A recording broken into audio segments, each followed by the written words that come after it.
In today's video, we will be talking about the chapter 2 of chemistry of metric class, which is acids, base, and salt.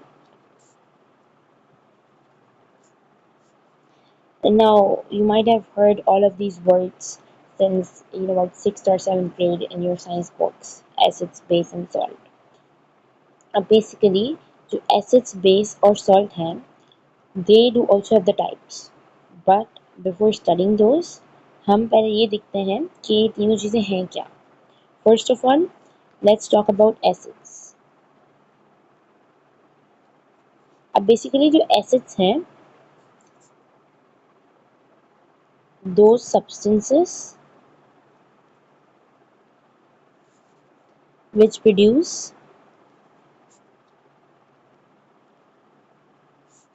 H plus ions, मतलब hydrogen ions in the solution. कौन सा solution? It should be an aqueous solution. सही है. तो जो acids हैं ये हमेशा प्रोड्यूस करते हैं, रिलीज करते हैं हाइड्रोजन आयंस को एक्वेस सॉल्यूशन के अंदर. एसिड्स बेसिकली होते क्या हैं? Acids are sour in taste. सही है. एसिड्स जो हैं they turn blue litmus paper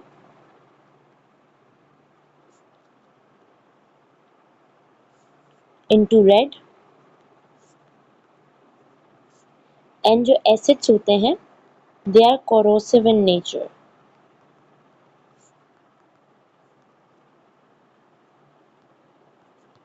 सही है. अब अगर हम एसिड्स की क्लासिफिकेशन की बात करें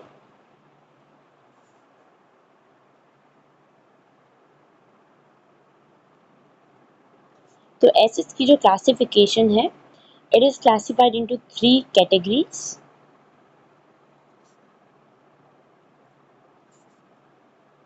अगर हम पहली कैटेगरी की बात करें तो that is strength.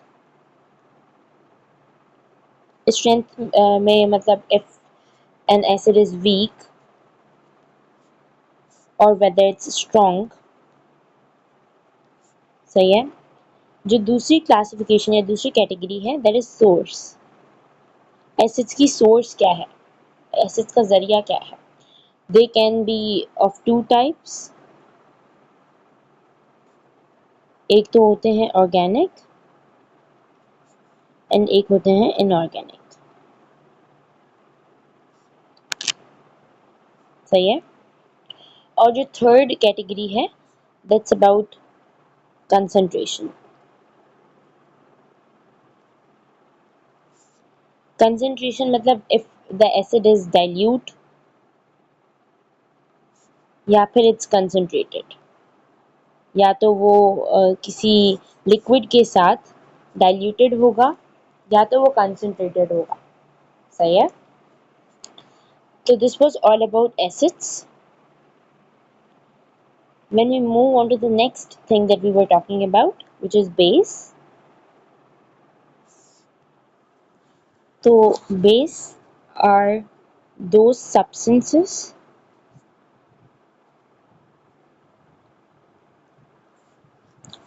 which mostly produce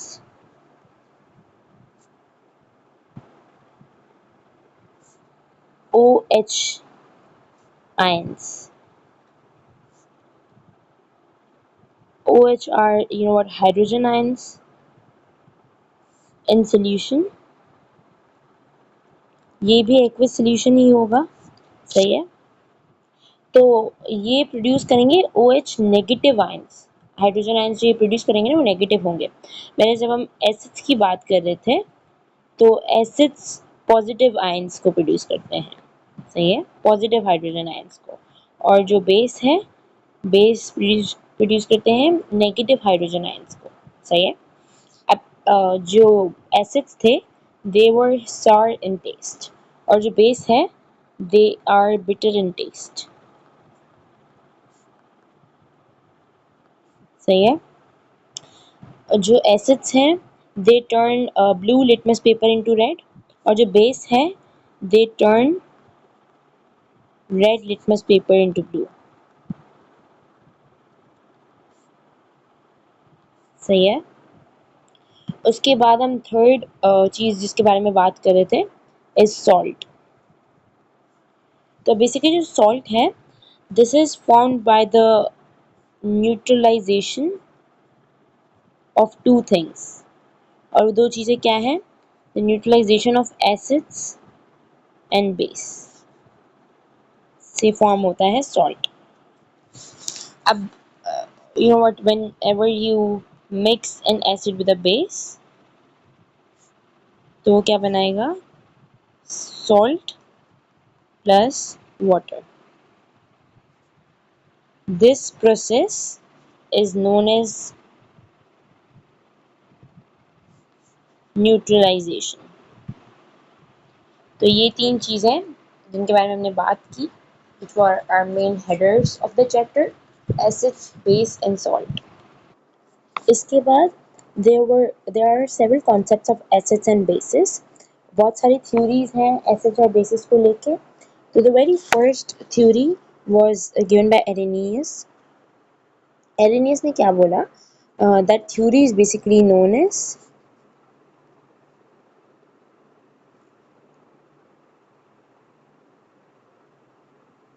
Arrhenius theory of acids and bases.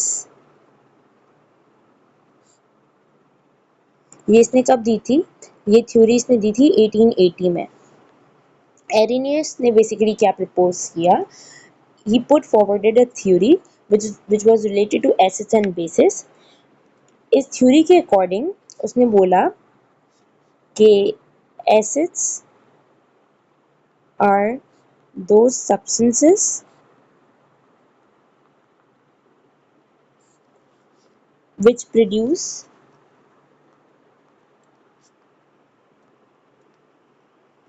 H plus मतलब hydrogen ions in the water या फिर in the solution or when they are dissolved with water. Water लिख सकते हैं. when they are dissolved with water actually. जब acids dissolve करते हो आप वाटर के साथ तो दे प्रोड्यूस हाइड्रोजन आयंस. सही है, जो मैंने आपको अभी अभी बताया. एंड देन उन्होंने बेसिस के बारे में ये बोला कि बेसिस आर दोज सब्सटेंसेस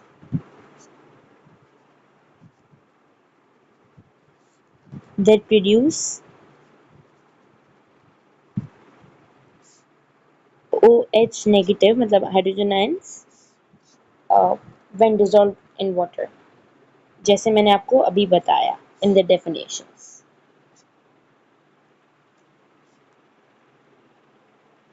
ये थी एरेनियस की थ्योरी. जैसे कि आप इसमें एग्जांपल ले सकते हो NaOH की, which is sodium hydroxide. This produces OH negative ions when it is released in water. सही है, ये बेसिस की एग्जांपल है. फिर आप KOH की एग्जांपल ले सकते हो इसमें. You can take many other examples as well. तो एरेनियस की थ्योरी ये थी. सही है, लेकिन एरेनियस ने जो थ्योरी दी थी इसकी लिमिटेशंस भी थी. तो एरेनियस की थ्योरी की लिमिटेशंस क्या थी? एरेनियस की थ्योरी की लिमिटेशंस ये थी कि फर्स्ट ऑफ ऑल उसकी पहली लिमिटेशन ये थी कि hydrogen ions do not exist in water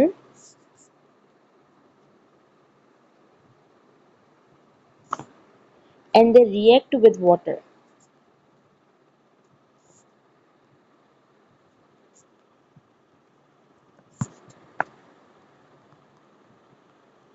to form hydronium ions. सबसे पहली लिमिटेशन उसकी थ्योरी की ये थी कि हाइड्रोजन आयंस कभी भी वाटर में प्रेजेंस एग्जिस्ट नहीं करते. They react with water to form hydronium ions. फिर एरेनियस की थ्योरी की दूसरी लिमिटेशन ये थी कि एरेनियस की थ्योरी ने ये एक्सप्लेन नहीं किया, it does not explain the basicity of ammonia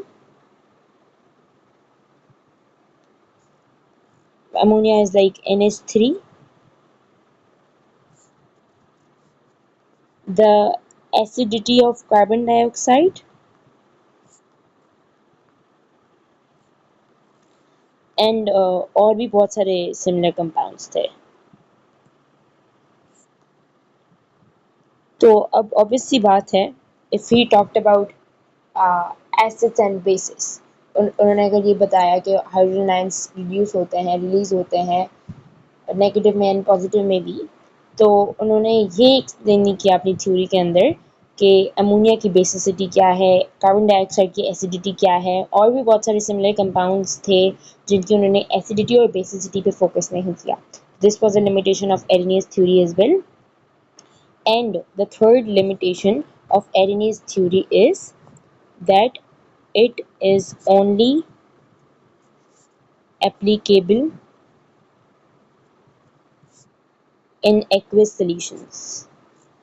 ये थ्योरीज सिर्फ एक्वियस सॉल्यूशंस में ही एप्लीकेबल है, क्योंकि जैसे मैंने आपको थ्योरी के अंदर बताया था कि उन्होंने क्या बोला कि when dissolve with water produce hydrogen ions when they are dissolve with water. तो इसका मतलब ये है कि aqueous solution is the solution which contains water. सही है. तो इसका मतलब ये कि वो हाइड्रोजन आयंस तभी प्रोड्यूस करेंगे जब वो एक्वियस सॉल्यूशन के अंदर होंगे. तो which means this theory is only applicable in aqueous solutions. This was the theory of Arrhenius regarding its acids and bases, and he proposed this theory in 1880s. In the next video, we will be talking about Bronsted-Lowry theory of acids and bases and other theories as well.